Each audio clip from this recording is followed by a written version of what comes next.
If you guys are looking for some cheap coins on FC25, make sure you check out MMOEXP.com. Their link is down in the description. They're fast, cheap and reliable, and if you use my code Rema, you can get yourself a lovely 5% discount. So what's up guys, it's Ash here and welcome back to a brand new video. Now in today's video guys, I have some 4-4-2 tactics which we're just going to go through very quickly to help you out if you're still playing FUT Champions and you need something that is reliable to help you out. The 4-4-2 is a good formation to use because it's always good in both the attack and the defense. The defensive shape is what it's really strong for, you know, that 2 banks of 4. It does help you out if you are struggling. So that's why I'm bringing you this short video right now, just to help you out if you do need it. So yeah, with all that aside guys, let's get right into today's video. Okay then guys, so going on to the tactics, the first thing you need to do is change your tactical preset to custom. This is so you can actually change all the instructions, player roles and everything. If you have it on one of the presets, you might not be able to change it the way you want. So make sure it's on custom. Change the formation to the 4-4-2 flat, so this is the one with the 2 center mids. For the build-up style guys, I have this on balanced. Now the reason I like balanced is because it gives me a nice variety in attack. Sometimes I can play those short passes, other times my players will make those runs in behind for the counter attack and things like that. So it's like a mix and match of all the styles that you see available in build-up, which is what I like. If you would rather choose something else like counter or short passing though, that is completely up to you and you are free to do that. Now for the defensive approach, this is completely a preference based thing, but at the moment I'm just using the line height on the balanced and having it on 50, so this is the default. The reason I like this is because, you know, it's basically balanced, so you know your defensive line's not too high, not too low, your players aren't always pressing out of position, you just seem to have a bit more, you know, consistency if you like in the defense. That being said, if you want to use like the high or aggressive tactics, that is also absolutely fine. Like you can just use whatever you need to guys.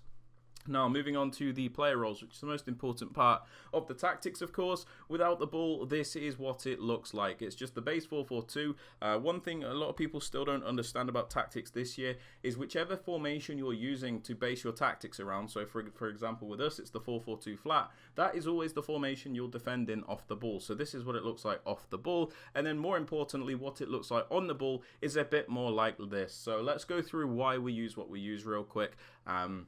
And yeah, so for this left striker here, I have them on advanced forward. This is like a versatile forward, somebody that's going to do a bit of everything. Sometimes they'll run in behind, other times they'll drop a bit deeper. They just give you a bit more variety and versatility in that striker position. And then next to them, we have a poacher. So this is somebody that is, like, their only purpose essentially is to just score goals. And we've got Haaland here who has the ++, so this is like the perfect type of player to use. Obviously, it's important to mention if you can get players with the plus or ++ in those roles, then that is even better, of course. So one striker on advanced forward and then the other one on poacher. For the right mid and the left mid guys, we have them on inside forward. This is because I think this role gives you the best attacking AI out of all these settings. So the reason I like inside forward is because if we take a quick look at the heat map, they start their runs out in the wider position and then transition more into those narrow areas. You get a lot of movement out of the players and they get into those dangerous areas which are not as easily marked. So I love having these right mids and left mids on inside forward. For the 2 centre mids, I just have them both on box to box. Now the reason for this is I don't always notice, especially with the centre mids, a big difference between having them on, let's say, holding and box to box, to be honest with you, especially if they're on balance, which they are. So I just like to have them both on box to box, so you have players up and down the pitch and pretty much every avenue is covered. If you'd rather put one of them on holding, so like the more defensive one on holding, that is also fine, but at the moment I just have them both on box to box. Now for the right back, I have them on wing back. This is because obviously it is quite narrow the way we've got it set up with the inside forwards, so having one of the fullbacks on wing back does give you that extra width when necessary, because you've always got somebody to stretch the opponent when you need to.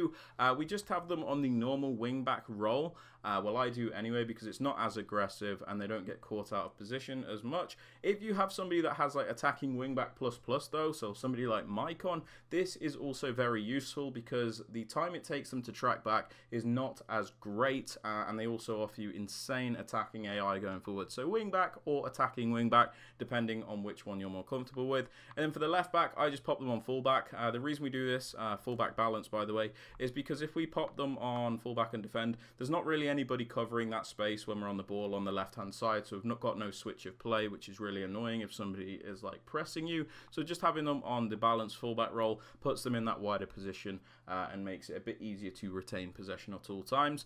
For the two centre-backs, I leave them alone, guys. I just have them on defender. I think that's the most well-rounded one.